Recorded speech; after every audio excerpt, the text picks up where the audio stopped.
What's going on, you guys? Welcome back to the SFS channel. My name's Gavin, and today I've got some late end of season running back rankings for the rest of the 2020 fantasy year. I'm going to be giving you guys my top 24 running backs. So guys I see as running back 1s and 2s the rest of the year, and I'm going to be starting out with my 24th ranked running back. But before I get into today's video, I have a question for you guys. I'm considering doing a live stream in the afternoon on Wednesday before the Thanksgiving football games to answer all of your guys' questions, answer any comments, and just talk fantasy football live with you guys. I think it would be a very fun way to interact with you guys and get to know the community a little bit more. So down in the comment section, I'm going to pin a comment asking whether or not you guys would like to participate in that. Anyone is free to join, but I just want to get a little bit of a feel for the room before I go out and do that. So if you guys would like to see that, make sure to like that comment. And if you guys aren't interested, totally 100% okay. Hit the dislike button on that comment. As always, if you guys are new, make sure to subscribe here to the channel and turn that bell on. I've got all the fancy information you guys need the rest of the season, but let's not waste any more time. Let's hit the intro and get into my running back rankings.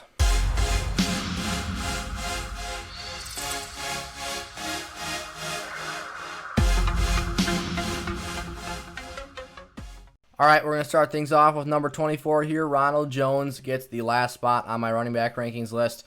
And this is a guy that I think should be, and I wish was, a lot higher.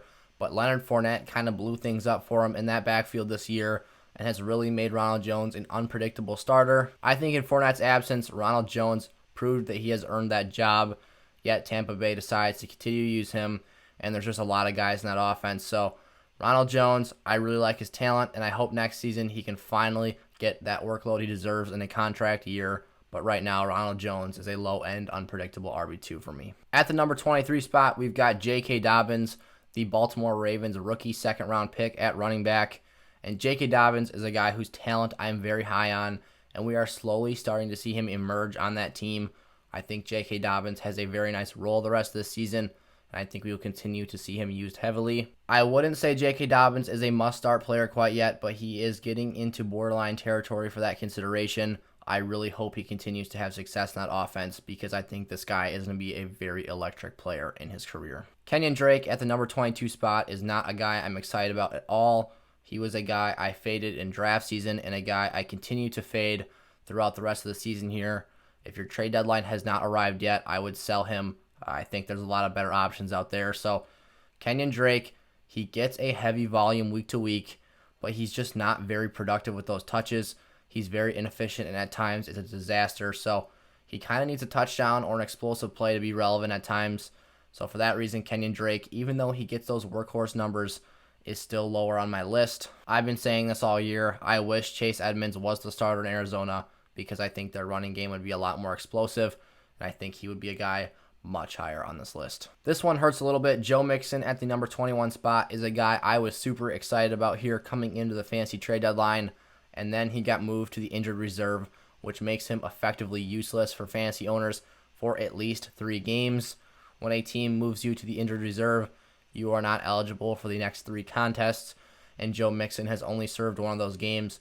So 2 more weeks at the very least, we will not see Joe Mixon on the field. This is a guy whose touch count I was very excited about, a guy whose offense I was very excited about, and his schedule was very nice as well. I thought Joe Mixon had a really great opportunity to be a workhorse RB1 for teams down the stretch. But right now, it's looking a little bit shaky with those injuries, so let's hope Joe Mixon can recover and get back to his former self. A guy who plummeted down my rankings the last couple weeks here has been Jonathan Taylor, and Sunday against the Packers, Jonathan Taylor saved his value.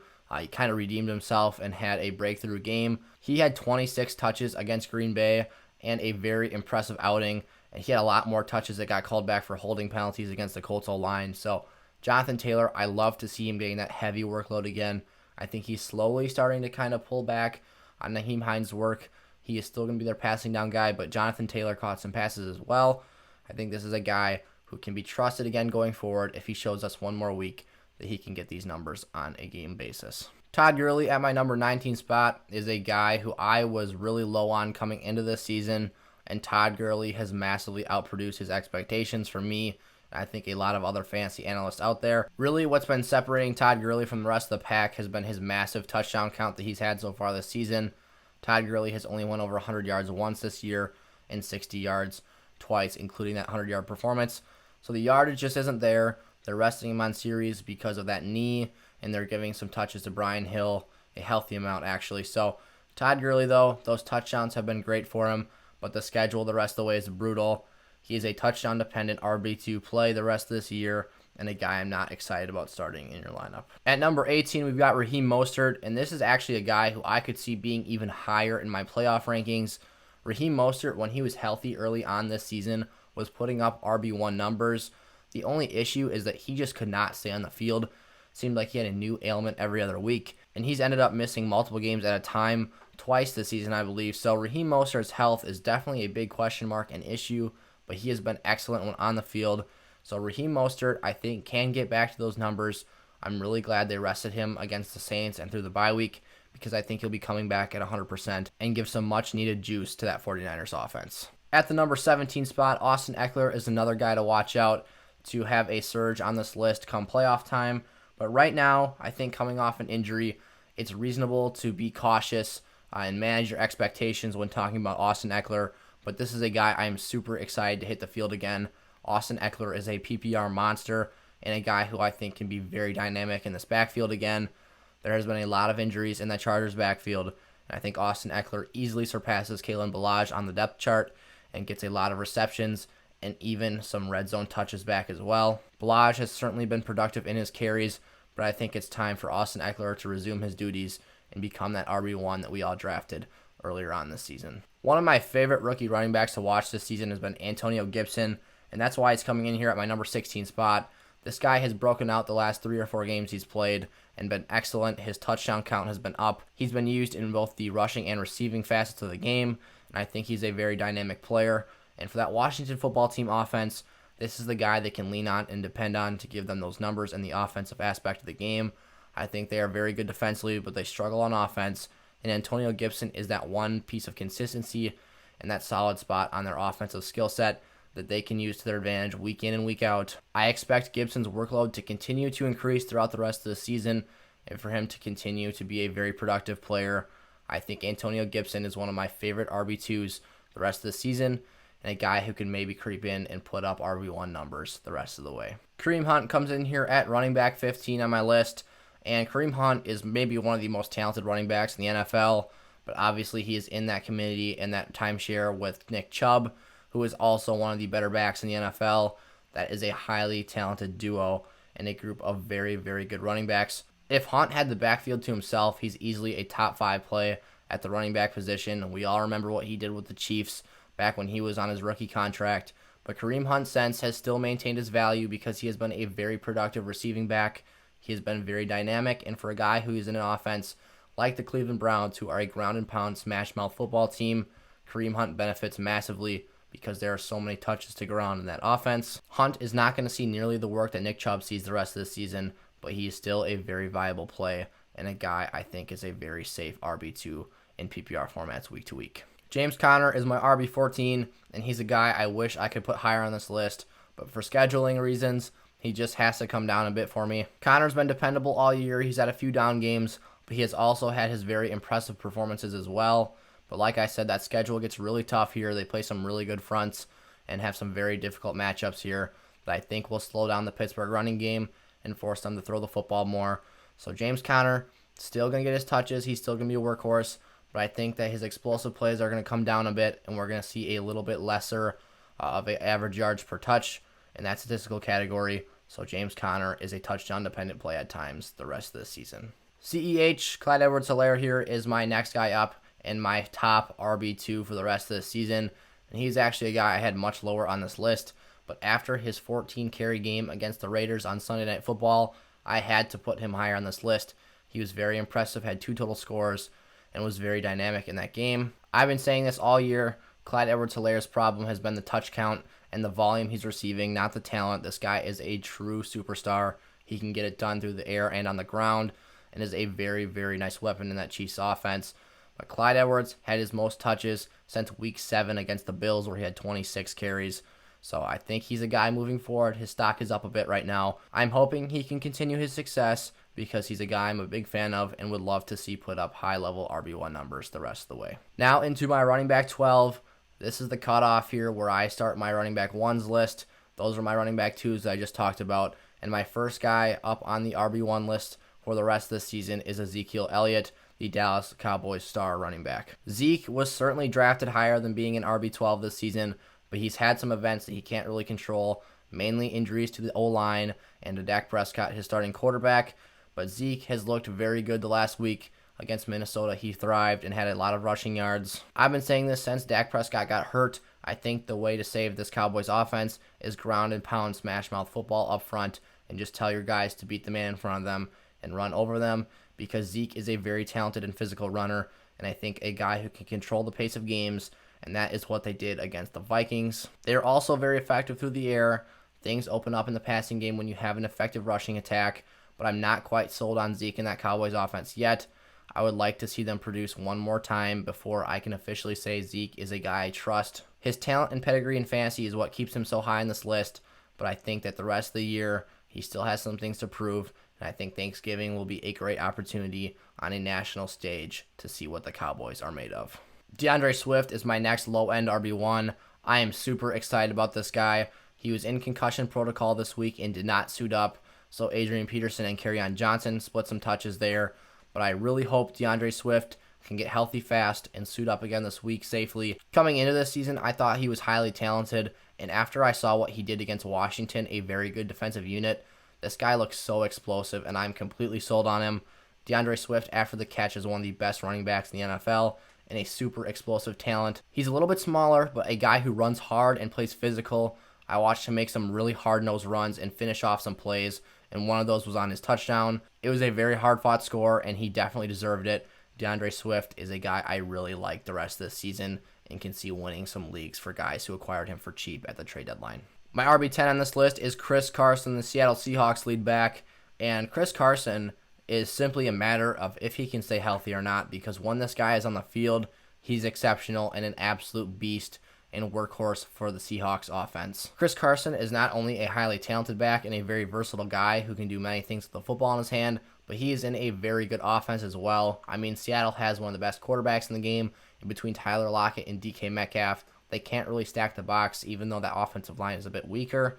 So Chris Carson is going to get his touches, and when he gets them, he's going to have room to run. Carson's been one of the more underrated performers the last few years in fantasy, and a guy who has been very valuable to teams' lineups.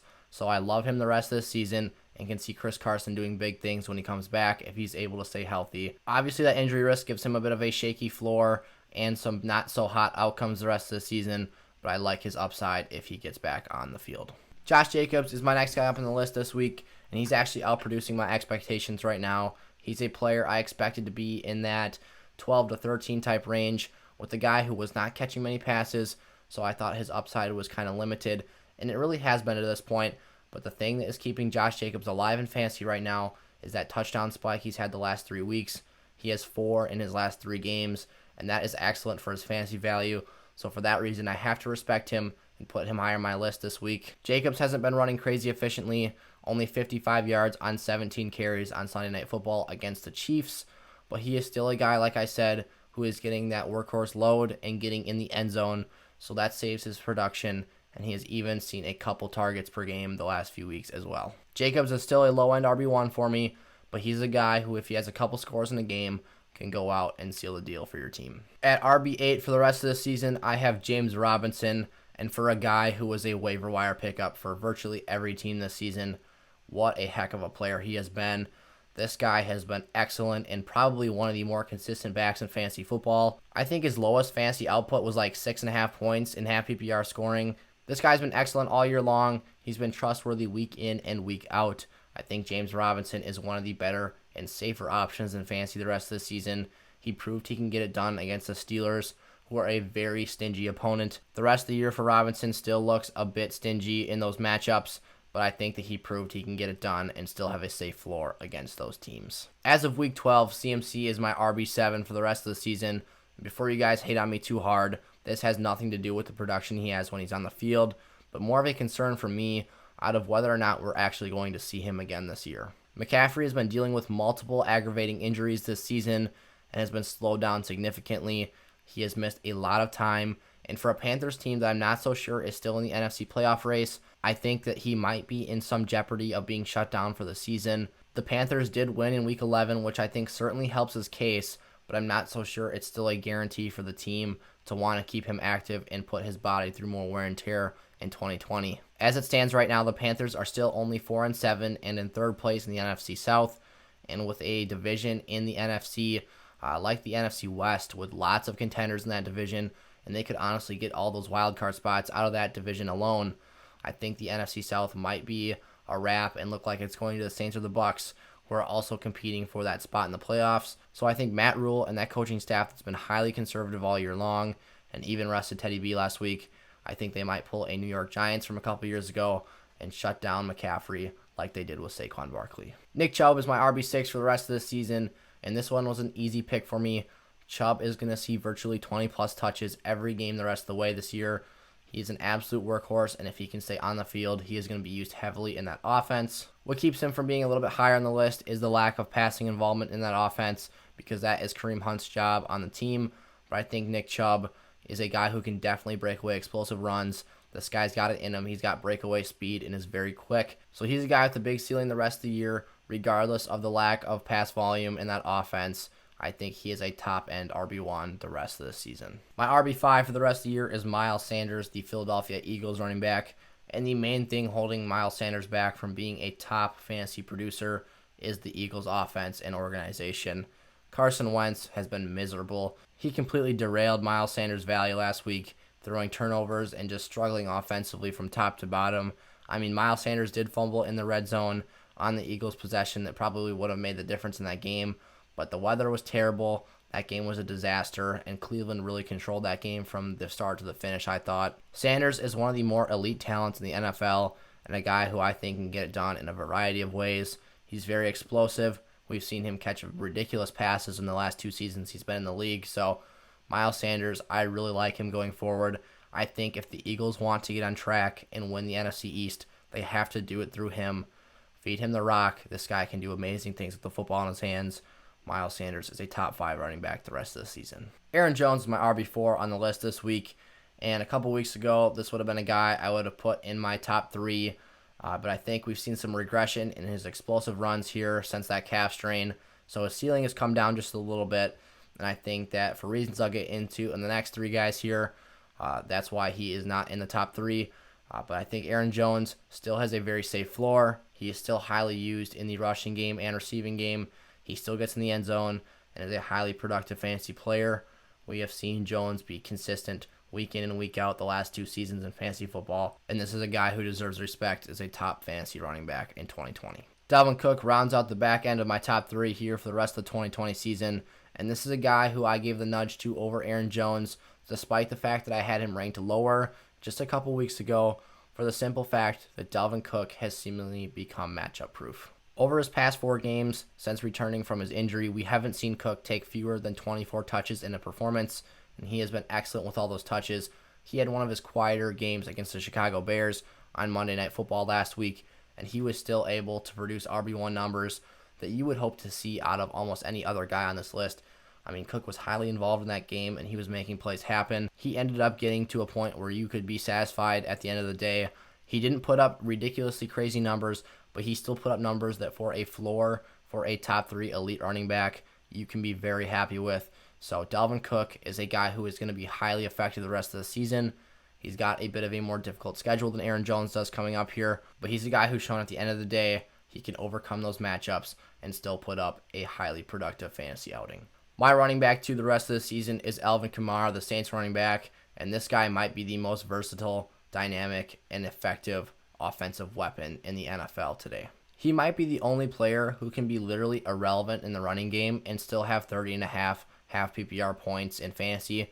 I mean, in week 10 against the 49ers, he had 8 carries for 15 yards, and he still had those 30.5 points. I mean, this guy is insane. He gets it done all over the field and is truly the most versatile player in the NFL. I did have Kamara ranked as my RB1 coming into this week, but I moved him down a slot because we didn't see him catch a single pass when Taysom Hill was the starting quarterback for the Saints offense. So he moves down slightly for me, but Alvin Kamara is certainly a must-start player week in and week out. If you guys have not had your trade deadline yet, Do not trade this guy away. Keep him on your squads. I know he had a down week against the Falcons, but that has been an ascending run defense and a team that played very stingy against a first-time starting quarterback. So do not panic on Alvin Kamara. This guy is excellent, and he is going to put up huge numbers for you guys down the stretch of the season in the fantasy playoffs. And then my final player here on the list, my number one overall running back for the rest of the 2020 season, is Derrick Henry, the rushing yards leader from 2019. King Henry has been a beast the last 2 seasons and has put up ridiculous numbers on the ground.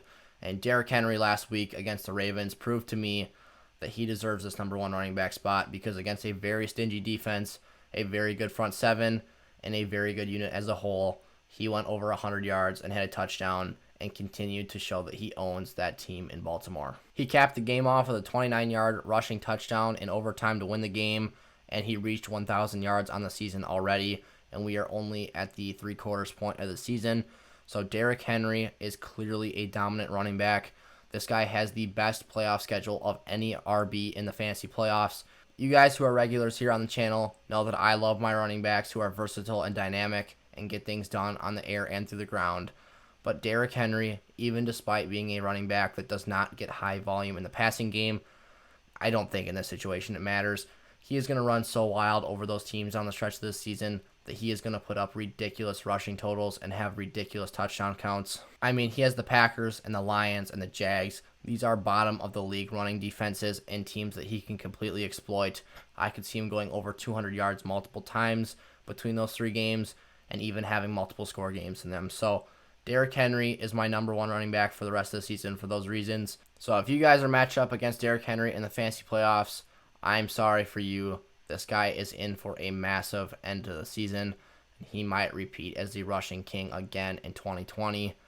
Watch out for Derrick Henry and choose your lineup wisely, because this guy is going to run through teams in weeks 13 through 16. Those are my top 24 running backs for the remainder of the 2020 fantasy season. If you guys enjoyed today's video, make sure to like, comment, and subscribe to the channel and turn on that bell so you guys never miss an episode. Thank you guys so much for all the support you've had recently. I really appreciate each and every single one of you guys. And don't forget to put down your response in the comment section to my poll about going live on Wednesday afternoon. I'd love to hear your guys' input and responses, and let me know any topics you would like me to talk about and go over in that video, because I'd be more than happy to do so and try and help out as many of you guys as possible. So thanks so much again. Until next time, I'll see you later. Peace out.